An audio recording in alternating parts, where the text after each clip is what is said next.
Welcome to Trifecta Collective, Finding the Root with Megan and Shannon, the podcast, where we dive deep into all things health and wellness to help you find health and healing inside and out for now and forever. Hello, and welcome to Trifecta Collective, Finding the Root with Megan and Shannon. I am Megan Abbott, owner and founder of our holistic health practice, Trifecta Collective. This is my co-host, Shannon Callery, the head practitioner of our practice. And today we are talking about eating disorders, disordered eating, restrictive diets, food anxiety, strict elimination diets, all kinds of things related to this topic. And today what we're really going to do is we're going to share a lot of our personal experiences. They are vast in this topic, as with several other episodes. And we want to share really our experience and our background going into this. And before we dive into this, we know this is a sensitive topic. We know that a lot of people are impacted by some or all of these topics. And so just wanted to throw it out there, a blanket trigger warning. We will be diving deep into all of this, including a lot of trauma and different types of trauma that are related and impact things related to food and eating disorders and disordered eating and relationships around food and that kind of thing. So please be aware of that. Also, I know how many people are impacted by this. And if you are struggling with this, if you need support, please never hesitate to reach out to us. We are not licensed professionals. If it is out of our scope of practice to handle, we will help you find support. It is never a bad idea to reach out for support to a licensed professional, and we will chat about that today as well. I'm sure in a variety of capacities. And so I just want you to be aware that you're not alone. We share this information because we want you to know that you're not alone. And we have both struggled with this in different capacities, and we're going to share those today. And once again, know that you're not alone. There is healing that can come from this. And yeah, there is support where you need it. All you have to do is ask, and we will do our very best. And there's lots and lots of other resources out there as well, but please never hesitate to reach out to us. So I'm going to let Shannon go first here and let her tell a little bit of her story around these topics, and then I'll share mine, and we'll probably chit chat as we go along as well. Yeah. Yes. Thank you for that introduction. I like that. And I think that people, a lot of, I was going to say females, but I do think it's males and females, maybe a little bit more females, may not even realize that they have disordered eating patterns. I know I didn't. I don't know how you started. But for me, I truly didn't realize that there was something wrong with what I was doing and how I lived my life around food, actually, until I went through the NTA training, my nutrition training. When I was going through that program, it was like a really small section on like disordered eating. This is what this can look like. And basically just to try and sum that up, I think all it said was like, if you constantly think about your next meal or like the food that you're going to eat every single day, or are constantly counting like calories and carbs and just like have this really intense anxiety around food, something might be wrong. Like those aren't normal habits. And that was actually the first time that had been brought to my attention, which blows my mind because a little bit of backstory here is I had really bad hormonal issues, and my eating disorder was very bad, but at the time I didn't know it was an eating disorder. I was missing my periods, having all kinds of like really bad hormone issues going on. Went to my gynecologist like multiple times, and no one ever asked me about my food intake or what that looked like. So once I kind of put two and two together and got back on track with like eating right, and I'll backtrack again and go into that. But long story short, like this is really easily missed by health professionals, especially in the functional medicine world, because we tend to use healing diets a lot, which Megan and I also stray away from unless it's like absolutely necessary. But there's just so much disordered eating going on in our world with like diet culture and all the things. So I'll take it back to when this started. I grew up in a household where my mom was very conscious or self-aware of the food that she was eating as far as low fat diets, low carb diets. I think back then it was like the Atkins diet or like the South Beach diet was like the really big thing. And you don't think about it, but if if you're around that, growing up around that, and that's constantly the image that's being put in front of your face to kind of like to lose weight or just like my body is never enough, essentially, you don't realize it, but like that sticks with you. And I really do think that is where part of my disordered eating stemmed from. I don't think it was all from that. But yeah, so I that was always in the back of my head was like watching my carbs or counting calories and whatnot. And then, of course, there's stress and anxiety that comes with that around food. And then when I got into like high school years, I would say is really when my digestion issues got bad. And then I started to do a ton of research on my own into functional medicine, healing diets, like the low FODMAP diet, all the things, paleo, whatever, cutting out all the sugar, all the carbs, all the things that are bad for you. And really from there, it spiraled. And it took me like 6 or 7 years to realize that, like I said, what was happening was not normal. And I mean like food had a hold on me, like complete control of my life. I was constantly thinking about food. I had so much anxiety around it. I mean, it got to the point too when I was trying all the different elimination diets to actually like heal my gut and make myself better, where of course I was fully afraid to eat. I never wanted to go out to eat. I missed out on so many different events with like friends and family just because there was so much fear around food and it was so draining and exhausting. I don't wish that upon anyone. Like, Megan, I'm sure you know, it's just like it has such a hold on your life when you're constantly thinking about food like that. Um, so when I went through the NTA and realized like, oh, this isn't normal. I need to get help with this. This would probably really benefit me to dive in deeper and see what's going on here. So I did go to regular talk therapy for probably a year and a half, and then COVID happened. And I was going in person to therapy, and obviously things kind of went like completely haywire. There was no in person therapy going on anymore. So I stopped. And by that time, it had been a year and a half, and I had learned a bunch of different tools. I learned more about the why behind the control, like the control sense of eating and the fear behind, it had a lot to do with body image issues. And there was a ton of different things to be broken down behind this eating disorder, lots of different trauma stuff.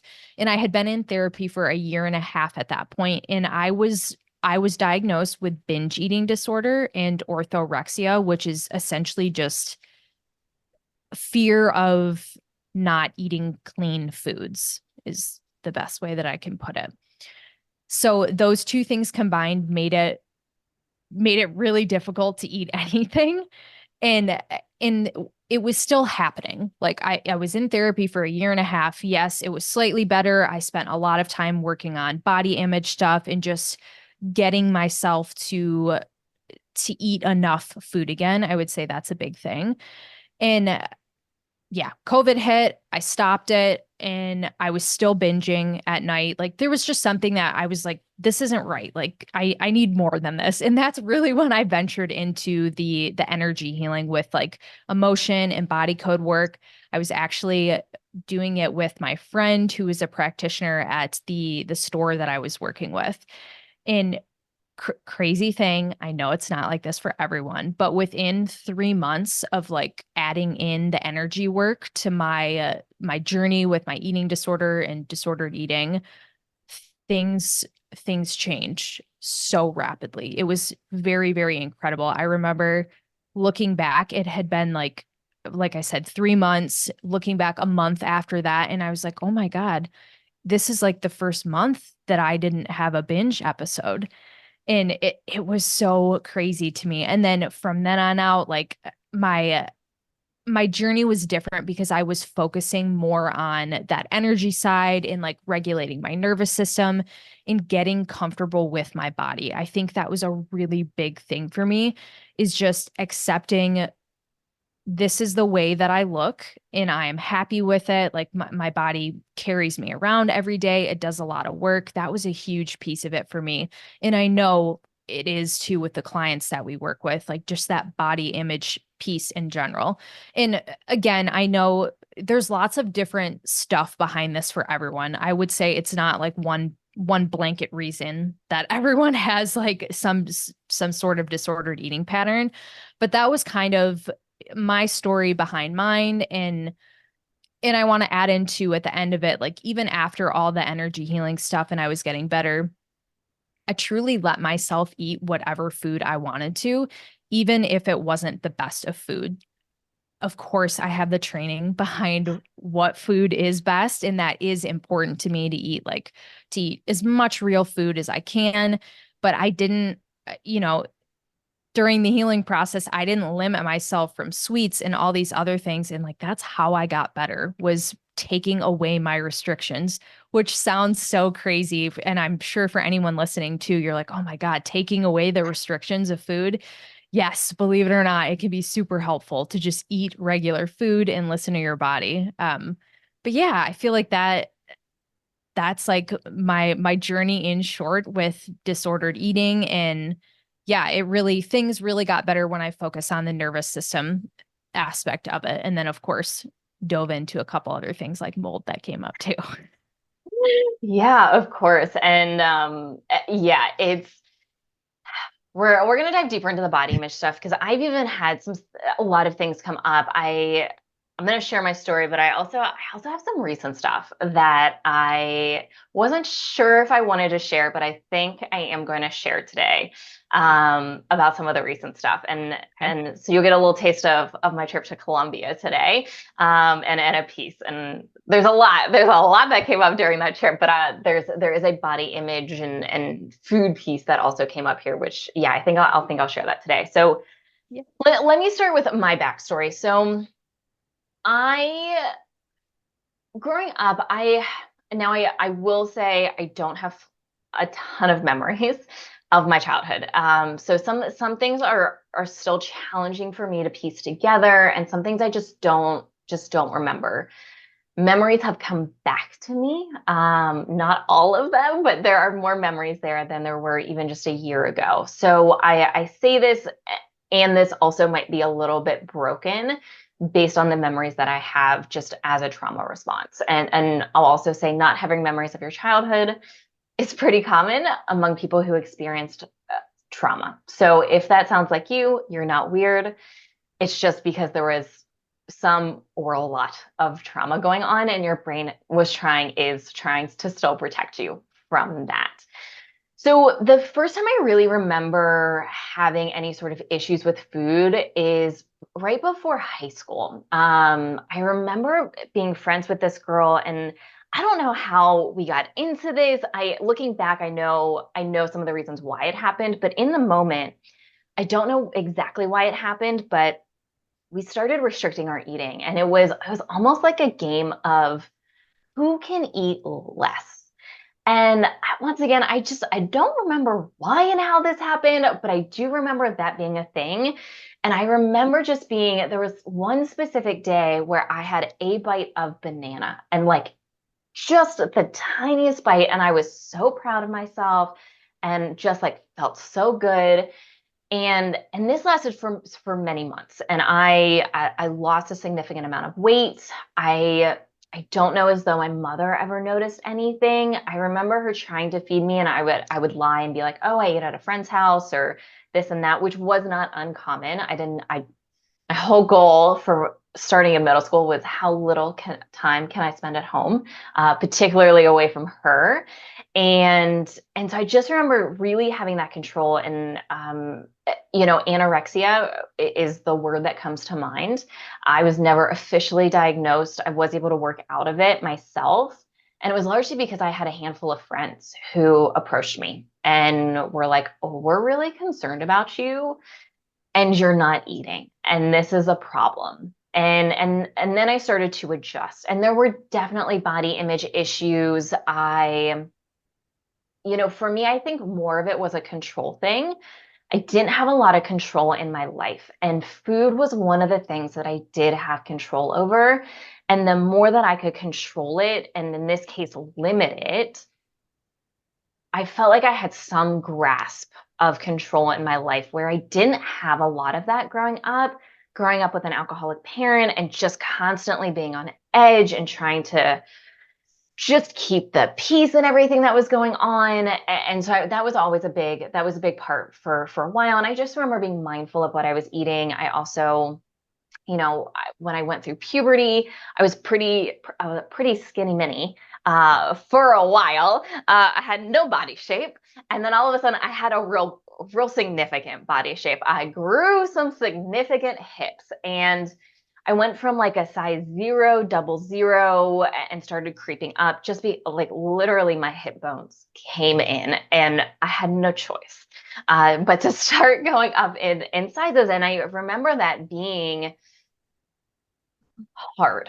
just challenging with everything else, and wanting to still be really skinny, wanting to still, and I was thin. I did have some hips. My legs started to grow a little bit to compensate, as it does when we have some hips grow, glutes, legs also start to grow a little bit. But I had a very flat stomach, but I was still very self-conscious of this transition into this new body shape that was unfamiliar to me, and I had no one to really talk to me about it. I didn't get a great talk about puberty and hormones and all of that stuff, as many of us did not. And so I just remember feeling very uncomfortable. And so once again, like food, and even I started getting into more exercise. I started working out, doing different things like that in high school, and I transitioned into college. And just, yeah, for me, it was really a control thing. Like, what can I control in my life? And food has been one of those things that has come up many times, of things that I can control. And so, I just remember being mindful of body image, high school into college. In college, I did spend about 6 months out of the country, down in South America.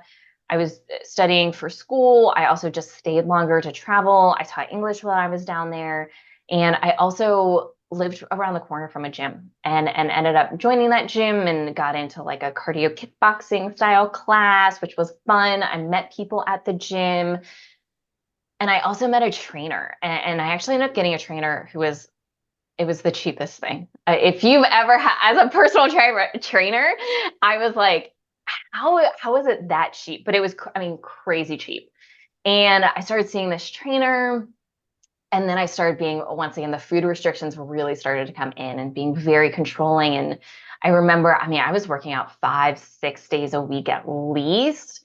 And I mean, definitely not eating close to enough calories. And I remember just being like feeling tired and weak. And then I'd go push myself in the gym, and I'd be so tired. And I did lose weight. I didn't lose a ton of weight.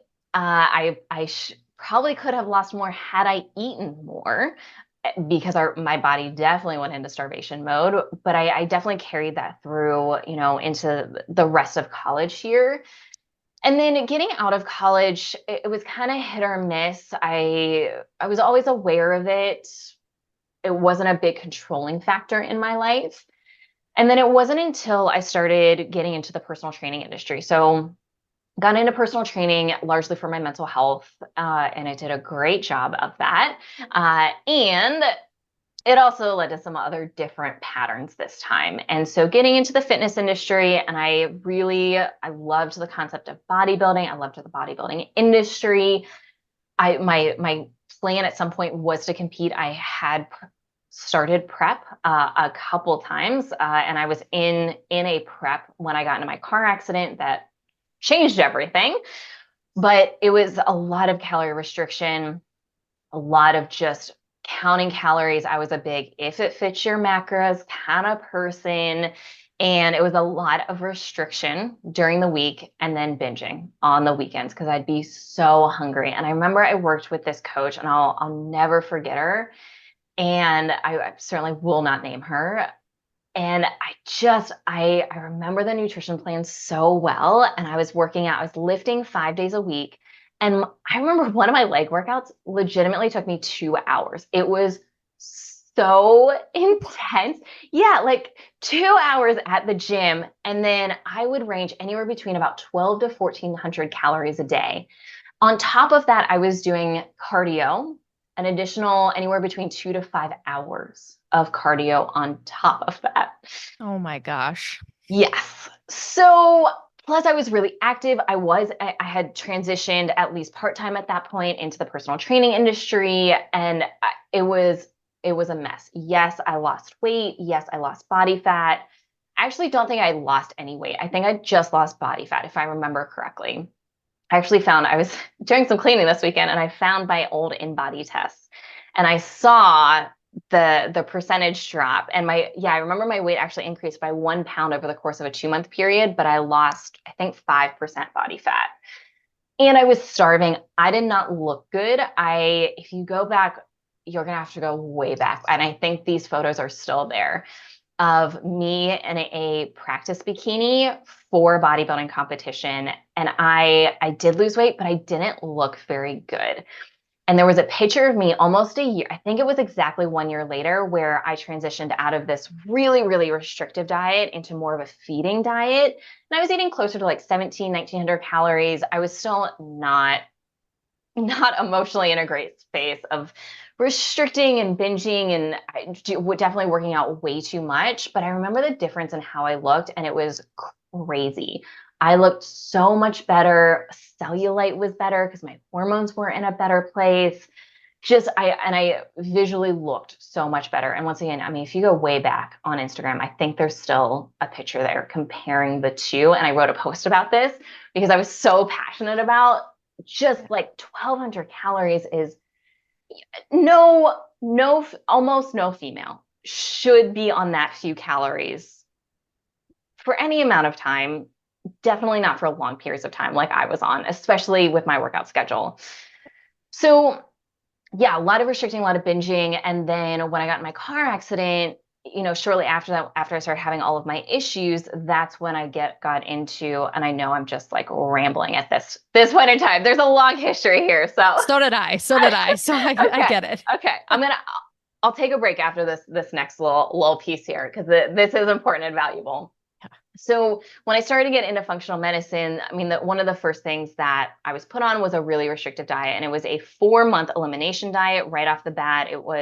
I don't remember the name of it. It wasn't like a standard one. It was like a specialized one. And it was, I mean, more intense than Whole30. It was no alcohol, no red meat, there were certain types of fish that weren't in there, definitely no sugar. I mean, it was super restrictive. And I was still drinking at that point in time. And drinking was a big part of my life.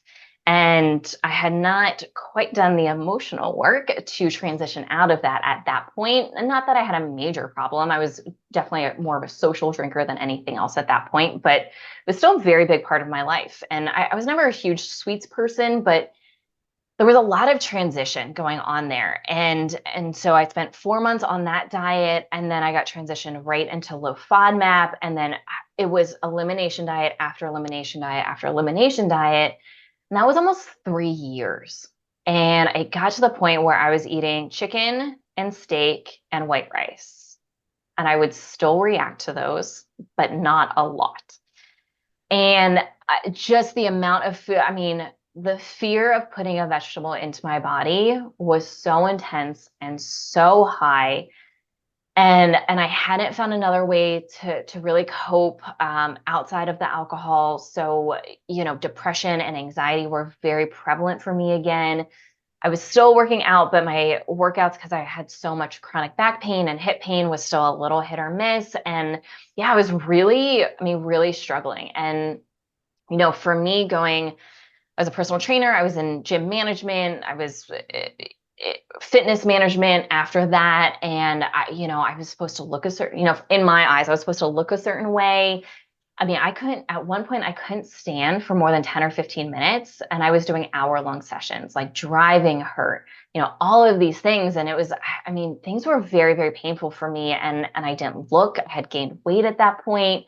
I also had hypothyroid and then diagnosed Hashimoto's. So even if I was eating, I mean, I wasn't eating terrible because I couldn't. I was on these elimination diets and I was still gaining weight. And that really, really hit hard with the body image issues. And I mean, I feel like only fairly recently have I really come out of that. It has, over the years transitioned differently, but I feel like really transitioned to that recently. And certainly I'll share more on that later. Yeah. And like you said, like you were saying, you feel like control was a really big thing for you behind the disordered eating. And for me, struggling with, I mean, like low self-worth and not being good enough has always been like a core issue for me. And like you said, it's transitioned to looking different ways throughout my life. Like it's still something that I work on today, but it looks completely different than what it looked like 6 years ago. And that for me, that was a really big thing, is just never feeling comfortable with myself. Like, and even saying that, where I am now, thinking about where I used to be is crazy to me. I didn't even think it would be possible to get to where I am today, to be quite honest with you. Just, I mean, crying, like literally crying, looking in the mirror, looking at my skin. I had a lot of acne because, of course, my hormones were way out of whack, eating very little food. And for reference, you said 1,200 calories a day. I'm pretty sure that's like what a toddler is supposed to eat. Don't quote me on that, but I'm pretty sure it's close to that. So, yeah, think about that as an adult. Like, we need way more food than that. But yeah, just like the body image part is this part means a lot to me because it is shoved in our faces, like with in society, with diet culture. And when I say diet culture, if you don't know what that means, and correct me if I'm describing this wrong, but diet culture just means like what is being shoved in our faces, like what's being presented to us through social media, on the news, through magazines, journalism, whatever you want to call it. All of these like low calorie restriction diets, cutting out carbs, all of these things. And I also just want to throw one other thing in there because this yeah. is a big thing for me in particular, especially with the fitness background. Mm-hmm. It's just the crazy workouts, the high intensity, especially for women, but I know men struggle with this too. I've worked with men who also have body image issues in both directions.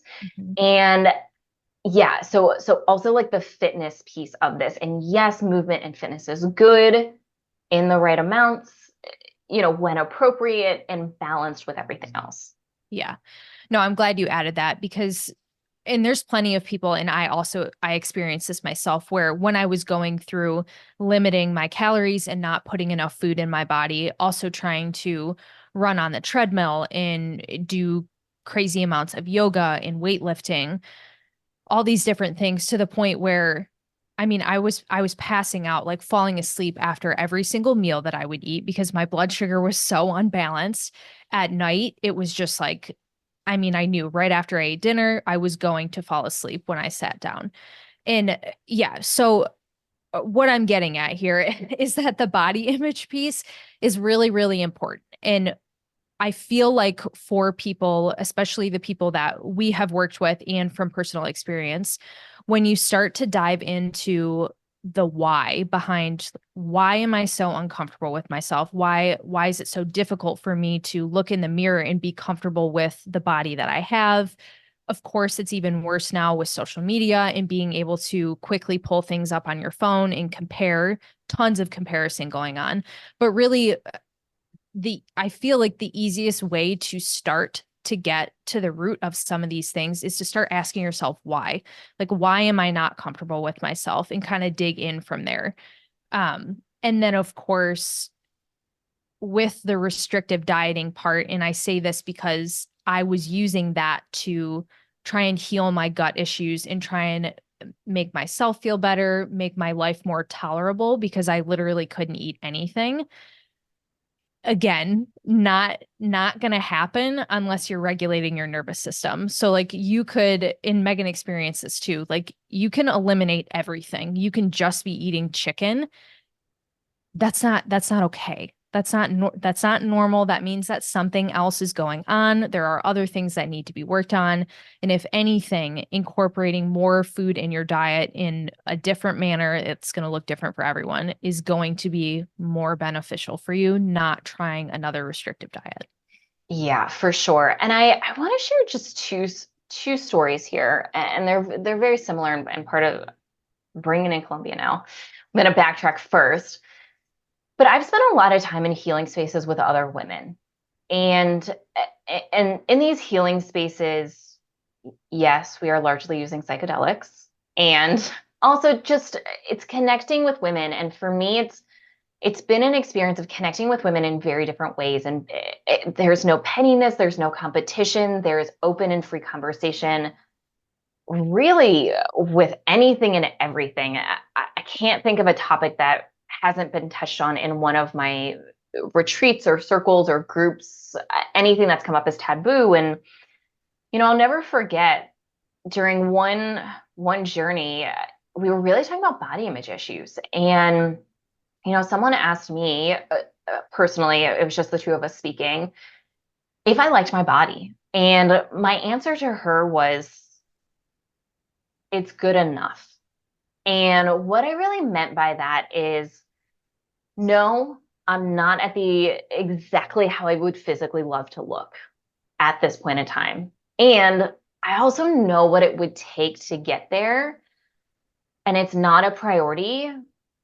And that's not the time where I want to spend my time. I was really focusing at that point in time on growing my business, on developing my business, on sleeping, on stress management. I was going to the gym probably 1 to 3 times a week, nothing crazy. I really was not worried about my eating at that point in time. Not that I was eating terrible, but I could have definitely done better. There was, a few too packaged things that was probably in my regular routine, just because I didn't have the time and energy to cook, because that time and energy was spent doing other things.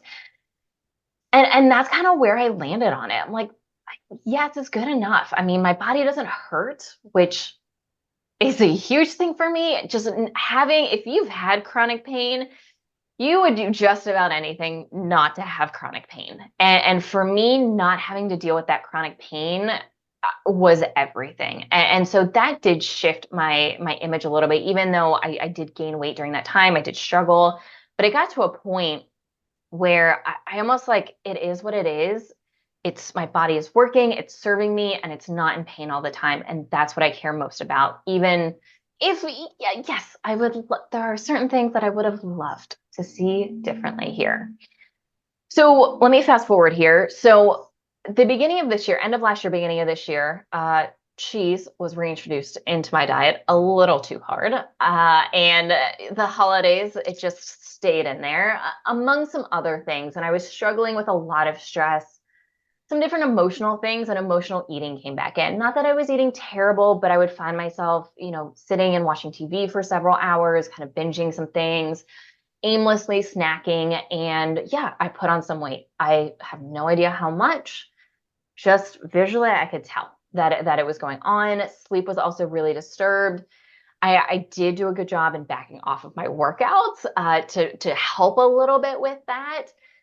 And going into Colombia, there's a dieta that you're supposed to do, a special diet. I don't even like the word diet, but a special way of eating to help your experience. And some things are really important, like they're not eating turkey leading up to it is very important. There are enzymes and different things in turkey that can mess with the medicine. And so there are some very important things. So about a month out, I started to transition into this diet, and chicken had not been a big thing in my life. Just was real tired of chicken, and chicken was not a consistent piece in my nutrition. And I had to reintroduce it because it was one of the few meats I could eat, or I was supposed to eat. We'll say in quotations, supposed to eat. And I had a really challenging time. I wasn't eating enough, and I wasn't getting enough calories. And I remember talking to someone who was supporting me and being like, I am really tired. Like, I don't think I'm eating enough. And so I actually transitioned off of the dieta and then did it a little bit stricter about five to 7 days before leaving for Colombia. And I noticed a massive shift. And really all I did was I added in red meat. Was like the biggest thing. And I felt like I could eat more. I felt like I had more energy. I have a history of iron overload issues. And so it's interesting to me that just the red meat, but I really think it was a calorie thing of just, I needed more calories, needed more fat, probably in particular, back in because I just wasn't getting enough. And so during Colombia, the food was amazing and so clean, so fresh, and I was eating, a lot of fruit, which I'm not a huge fruit person. I eat a lot of berries, but outside of that, I don't eat a ton of fruit. It was fresh fruit every day, all day. Give me all of the fruit. I mean, you could see the mango trees, the papayas, like all of it, the pineapple, it's just amazing and so good. And there's also a lot of times where you're not eating. You fast going into journey space, and there were 4 journeys over the course of 7 days. And so there's periods of time where you're not eating, and you need to not eat. It is very important that you not eat. It's not a restriction thing. It's like for your body to be able to handle the medicine, it's important that you don't eat. And I definitely lost weight, as did all of us during that time. And coming back, I was really curious, and I didn't lose a ton of weight. I don't think. Once again, I don't know exactly how much it was, but definitely a little bit. And I remember thinking coming back, all right, well, we're just gonna kind of see around. I don't want to restrict. I know supporting my body during this time because there was a lot energetically and emotionally coming up that it was really important. And I'll say since I've been back, there's been no emotional eating, rarely any snacking unless I maybe for some reason couldn't eat enough, particularly at lunch, like during the parasite cleanse. Just there's a couple of days I could not eat enough at lunch. And so I'd have just, a good snack, but it was not an emotional thing. It was, hey, I'm hungry. My body needs some food. And I mean, I've cooked most of my meals since I've been back. And I probably lost like 10 to 12 pounds since I've been back. Once again, I don't know exactly, but I think that's where I'm landing right now. And it's really interesting because had to check in with myself a few times, knowing that I'm losing weight. I can see the physical changes going on in my body and being aware of my history and being a coach and being like, all right, we're losing weight. That is okay. However, let's just make sure we're also sleeping, fueling our body, and getting enough broad spectrum nutrients. Am I restricting especially carbs? The answer was no. I was eating white rice and potatoes and different things like that. And am I over exercising? Am I counting calories? Am I doing all of these things? And the answer is no. It's really just the emotional relationship that has changed since I've been back. And I'd say this is probably the best relationship I've ever had with food. I have gone through other periods of time, especially after starting microdosing with psilocybin, where that relationship definitely started to change. But it's very different now. And once again, just being aware of my history, I've had to check in with myself a few times just to make sure I'm doing this right. And I feel good. I feel probably the most comfortable with my body, and my body feels like my own in a new and different way. And I don't think it has anything to do with weight or how I actually look. I really believe it's more of the emotional side of things in where I am and just the confidence and groundedness that I feel in my own body that is making the biggest difference. So I just wanted to say that because I also don't want to demonize weight loss because that is not a bad thing. And really the emotional relationship, most of this comes down to the emotional relationship that we have with food, that we have to our bodies. Are we punishing our bodies? I go to the gym twice a week, and it's restorative, and I feel strong. I'm not pushing weight. I'm doing gentle yoga, and literally sometimes that means I'm sitting on the floor doing like really basic stretches and just holding them, and going for a walk with my dog. So there's no punishment. It is really, my body feels so good. And just like physically, my body feels really good right now in what I'm doing. And so that is a possibility. And it is possible to come through with that. But I really think it comes down to your emotional relationship with all of these things. Yeah, I love that. Thank you for sharing, especially because it's so recent too. Yeah. And yeah, I mean, when you're like you said, you just did this journey, and obviously when you came back, like you're in a new space mentally, your nervous system is regulated in it maybe a different way than it has been in the past. In that alone, just when our body has that internal sense of safety, it's very common to just start to naturally lose weight. Excuse me. I mean, that's what we see with a lot of people that we work with too. And of course, this was probably a little bit more intensified because there was a lot of emotional work happening around it. Yeah. But I mean, even when I first started healing from binge eating disorder and orthorexia, I gained a significant, I think I gained 15 pounds because I had to let myself like eat again. And of course, I was going to gain weight going from, like you said, eating 1,200 calories a day. That's like nothing. So it's very natural to gain weight during the process, but then you will eventually hit some sort of plateau where your body starts to feel safe again. And you just kind of naturally shed weight, whether that's bloat, water weight, whatever it is. Your body will let it go when it feels safe and ready to.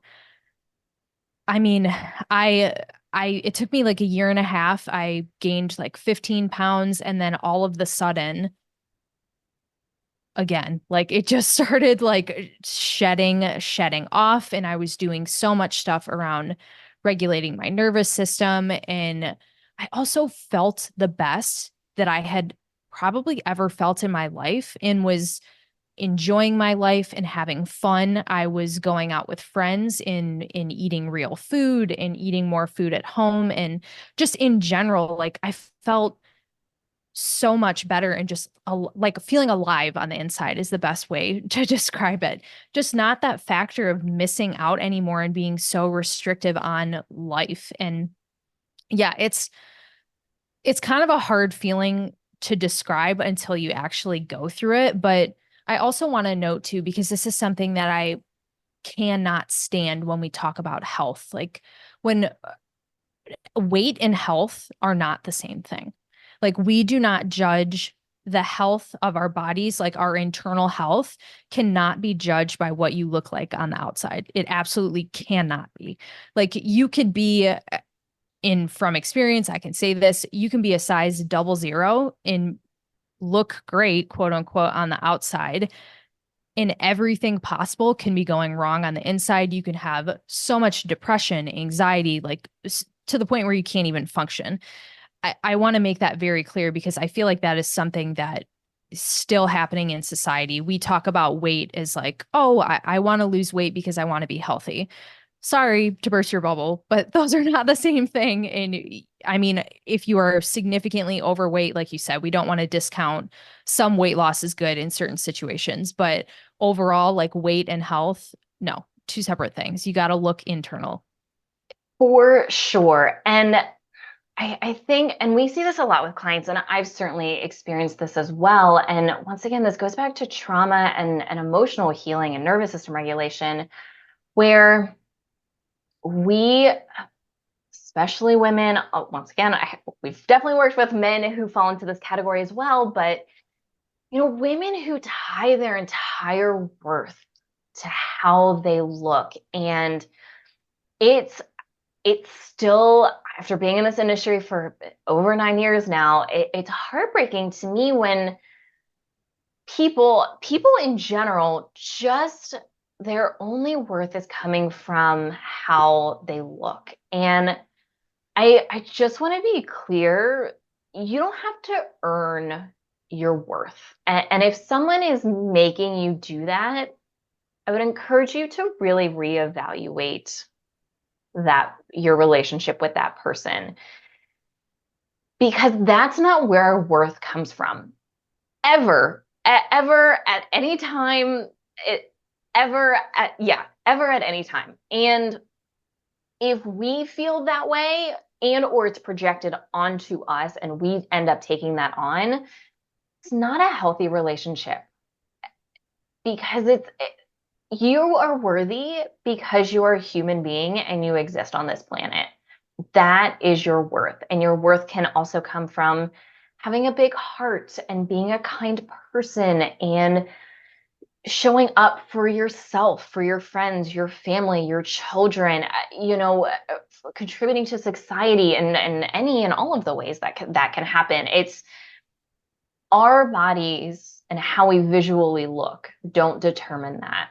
And if you feel that way, I would and once again, I've been there. I know, I've wanted the attention of the opposite sex because, and thought I had to look a certain way in order to get that, because I thought that's the only way I could be worthy. And it was also a trauma response. It was the same trauma response that my mother had. She also had, her father passed away when she was really young, and she had a lot of father wounds, is what we'll call them. There's another word I would like to use, but I will not. But we'll say father wounds. And so drinking and getting attention from the opposite sex was a her two big coping mechanisms for her literal entire life. And I also saw that as well and picked up a lot on that for a lot of my life. And it doesn't. None of that works. Finding love in yourself, finding compassion for yourself and how you look and how you feel and how you show up, that's what's going to make you feel worthy. And the looks, it doesn't matter. Yeah. Yeah. It's really taking the time to start to turn inward and get to know yourself. And like we said in the beginning, digging into why you feel so uncomfortable around those things. And I want to add to just like starting to, because this is one of my favorite topics, just because it's so close, hits so close to home for the both of us. So important to me to just that we start to talk about this in a different way. I mean, so much so that we are around this all the time, everywhere we go. I actually have not really experienced that safe of a space like that you had mentioned within your different, whether it was journey spaces or just different communities, where it sounds like people are very self-aware and not so much like talking about body image and weight and whatnot. That is not something that I have experienced. So I make it a point to try and bring that into conversations with family, friends, because it's happening all the time. People are always talking about weight, dieting, calories in, calories out, what kind of diet they're going to do next and whatnot. So just if you are a person who is struggling with this, or maybe this conversation brought it to light and you think it's something that you're struggling with, you can always ask people to not make comments or talk about food when they're around you. That is okay to do. It's okay to say, "Hey, this topic makes me kind of uncomfortable. I understand if you guys want to talk about it. Do you mind doing it when I'm not here, when I'm not in the room?" It's okay to say things like that or to remove yourself from the situation. If it's something that's bothering you that much, you don't have to be there to listen to it. In my case, because I have been through the healing side of it, I really try to not participate in those conversations. I won't ever comment on someone's weight, whether I think they lost weight. I'm never going to say, and I feel like that sounds kind of harsh, but realistically, I never comment about people's weight if they lost weight, because you don't know what that person could be dealing with deep down. They could have an eating disorder and you're feeding into it by telling them, "Oh, you look great. Like, you lost a bunch of weight." Horrible idea in my eyes. So it's just like, let's shift the conversation around talking about what our bodies look like on the outside. Start to talk about real food. I mean, there's so many other things we could talk about, like especially within pertaining of diet, like, and this kind of goes into a different thing, which we really do try and educate our clients on more towards the end of their programs when we've got through some of the bigger stuff, but actually talking about like what should we be eating? Like real food. We need to look at, let's stop looking at the nutrition label that lists out like how many carbs are in there, how many calories are in it. Like look at the ingredients label and look at what food are you actually eating and putting in your body. It's a great place to start. And I love bringing that one up when I'm like in conversation with people, because that is not what we're taught in school. Yeah. And I can't tell you how many conversations I've removed myself from, Mhm. especially being in the fitness industry first. When people ask me about diets and calories, I shut down, and I don't have the tolerance or patience anymore to fake it. I just remove myself because I cannot. It's just, it's so frustrating. And if someone brings it up, I'll make one comment and, hey, prefer not to talk about this. Not an area I'm super interested in anymore. And if they continue to bring it up, I excuse myself immediately. I don't have any tolerance anymore. And I don't want to fight with people. And Mhm. it's not my job to re-educate them in a personal setting. Yeah. And so do enough education in the professional setting. I don't want to spend all of my personal energy doing that too. So Yeah, yeah, and I mean that's the thing too, is like we do this for work like every single day. Like I mean, this is what our week is spent doing. So like when we're having that free time with family and friends and whatnot, yes, of course we care about this and want to make an impact, but we also don't need to spend 24/7 like doing this. We would be yeah. so drained all the time. So drained, so drained. And I've been there. I've been the so drained all of the time. Yeah. There's actually one thing I want to go back to that you brought up earlier. Have a couple notes here of things I'd like to Yeah. go back to. So the first thing is body safety. And I want to talk about body safety in regards to weight loss because we talk about this a lot with clients. And here's the thing, especially with someone with a history of thyroid issues, if you have issues with in either direction, although the weight's probably going to shift depending on where you go, hyper or hypothyroid, literally you can be doing everything to lose weight and not lose a single pound. And if you're hyper, trending towards hyper, you're probably losing weight no matter what you do to try and gain or maintain weight. And both are problems if that's not what the goal is, and or there's something going on in your body. And this can happen with gut issues, this can happen with inflammatory issues. I mean, this can happen with any sort of chronic issues. It doesn't, yes, calories in, calories out always matters. And it's not the only thing that matters. Hormones, thyroid, gut, literally just emotional safety going on in your body, all of that matters when it comes to weight loss. And it's really important that we look at all of those together. And this is, once again, this is something that we talk about with clients all the time. It's yes, if the goal is to lose weight at some point, yes, we are happy to have that conversation. We're happy to help you with that. And it may not be able to happen for a bit because we have to get baseline safety taken care of first. If you're not sleeping, if you have these chronic underlying issues, if you've got tons of nutrient deficiencies and your body is struggling from the most basic levels to survive, good luck losing weight and keeping it off. And that's really the most important thing for me is being able to lose the weight and keep it off. And so we really have to look at all of these things together. And one of the biggest kind of blaringly obvious issues in our society when it comes to this is women going through perimenopause into menopause.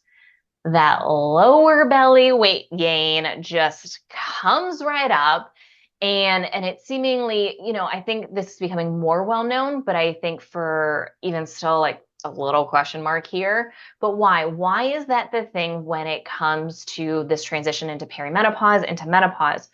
Well, your adrenals are taking over. And if your adrenals are so stressed from chronic stress, not sleeping, not fueling your body, over exercising, your bone density and muscle mass also decrease as you age, which can decrease your metabolism just in general, even if you are not changing anything. That's biologically something that happens to us. Just one of the values of strength training is just maintaining muscle mass and bone density. And so when the adrenals are taxed already, and then they have to start taking over some of that hormone production, well, one of the signs of cortisol dysregulation is lower belly weight gain. Of course, that's going to happen. And so it's not how can we eat less when this happens, it's hey, your body is now really showing you it is not safe. It is too stressed inside and usually outside. Something else needs to happen. And more fasting, more exercise, more HIIT training is absolutely not the answer to that weight loss problem or to that weight gain problem. Yeah. And I will add to that. I mean, that's perfectly aligns with what I was just about to say. If there's anything that you're trying to do to help yourself and you're in this situation, stop with the crazy intense workouts like the HIIT workouts. Stop fasting and skipping meals. Get rid of your scale because getting on and off the scale, it's not going to do you any good. I haven't owned a scale in like 10 years at this point. So, and then the nervous system regulation part. Like if you're looking for things, if there was any 4 things that you could do to benefit your body or help your body in that situation, especially if you're dealing with disordered eating, those 4 things are going to help you so much. And we'll link a book in the show notes. It's called I Am More Than My Body by Bethany Myers. Is a really great book. There's one other book, and I cannot remember the title, but we will also put it in the show notes whenever I think of it. But those two books alone are going to be really good places to start. And then of course, this isn't easy. This is not easy work to do, especially when it comes to this. There's often bigger trauma stuff behind it, and seeking help, whether through us or, a therapist who specializes in eating disorders, whatever you choose, I highly recommend that as well. Yeah, exactly. And I'll also say just the nervous system regulation piece is so powerful. We've seen clients after they've done or towards the tail end of some of their bigger work, just really focus on 6 to 15 minutes of some somatic practices along with some other nervous system regulation work and start to lose weight. Mm-hmm. Just doing that without restricting eating, focusing on whole foods, on fueling the body, a good balance of proteins, carbs, and fats without tracking. And that has been the thing that has shifted the most. And guess what? They also were sleeping better, less depression and anxiety, just overall better mood, better focus, better cognition. There's so many other things that come along with this that I I just want to stress the importance of that piece by itself, because once again, it's helping the body feel safer. If the body's storing trapped emotions, trapped traumas, and we're constantly in this brain pattern, in this subconscious cycle of I hate my body is not doing what it wants, like I'm judged only on my body is my only value, and I hate the way my body looks. Your body knows that. And it's gonna have some things to say about it unconsciously. And so just really prioritizing that, it cannot be discounted. Yeah. Yeah, that's super important. And yeah, in my head, I'm just thinking right now, like sometimes it can even be difficult for us, like as health professionals in this space, because people come to us wanting to work on weight loss all the time. And it's, it's a fine line between knowing what's okay and what's not okay. Because yes, like the quality of food is important, and what we put in our bodies is super important, and the nervous system is so important, and there's so many different things. But it's just, I'm glad that we chose to have this conversation and talk about it. And just because it's such almost like an iffy topic. It's hard being in this position sometimes in trying to educate people and be like, yes, of course, we get that you want to lose weight, but there's so much more behind this that we need to make sure we address so we don't leave you in a really bad spot. Yeah, and I've just seen it so many times, and I mean, there are, and we're gonna wrap up here, and we'll do another episode, and there's a couple things that we didn't quite get to that we wanted to get to, so we'll do another one, and yeah, just I've seen people do the back and forth, and there are some significant health issues that can come along with that, with losing weight and then gaining weight, and then especially body fat. It can be very challenging for the heart and long-term side effects. It's been a while since I've looked at the studies, but there was, when I was in the fitness industry, really strong into the fitness industry, this was a big thing that we thought about and talked about, is this yo-yo dieting and gaining fat and losing fat and gaining fat and losing fat. Very challenging on the heart. And we would see that specifically in the bodybuilding community, where people, women would drop down to, sub 15% for stage weight, and then jump right back up to like 20, 25%. And within days, if not a week or two, which it's really not good on the body. And there is a healthier way to do that. Healthier, I wouldn't say healthy, because I do think women getting down to that, and I think most people in this space, there's at some point, especially in the last couple of weeks, maybe not the best or the healthiest things. And if that's your passion, okay, you can do it in a healthy way for a while, but that's probably another conversation. But so yes, just it's very complex. It's more complex than most people think. And there's a lot that goes into this. And I just really want to emphasize, kind of wrapping up here, that if you are struggling with this, look at the bigger picture. It's not just calories in, calories out. There's a lot of other factors that go into that. And we would really encourage you to look at the bigger picture. Certainly, if you need help looking at the bigger picture, we are available. We offer free consultations. The link is always in the show notes and down below. If you're watching on YouTube, where you can reach out to us, and we will happily do a free consult with you and look at the bigger picture and help you dive deeper into your personal bigger picture. Yes. Yeah. And this is one, because we're going to do a part 2 on it as well. Like, if there's questions that you want to talk about, things that maybe we didn't touch on, that we have probably talked about before, like, ask us questions, reach out, let us know. We're happy to cover some of that stuff while we're making these podcasts also. Yeah, you can reach us at info@trifectacollective.net. You can also reach us at any of our socials, at Trifecta Collective. We're everywhere. And so never hesitate to reach out to us, and we'll be more than happy to support, chat more about different things, whatever you need. That's what we are here to do. So thank you so much for joining us. As a wrap up, as we say, we are brand new. Any reviews, likes, follows, subscribes, 5-star reviews, if any of that resonates, we would really, really, really appreciate it. It does mean a lot to us, and we love doing this. We really enjoy doing this. So all of that makes a big difference for us.